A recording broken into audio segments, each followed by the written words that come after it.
What's up, what's up, what's up? Welcome back to Making the Dean's List on the 15th day of the month.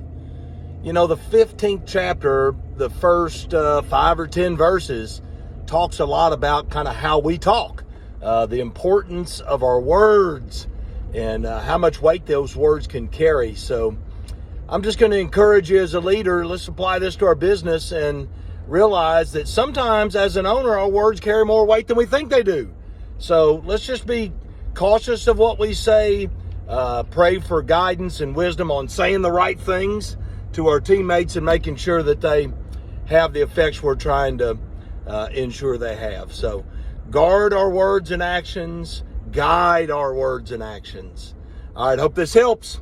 Have a blessed day. Hope it helps having a blessed week. And we're about halfway through the month, so hopefully we're winning the month too.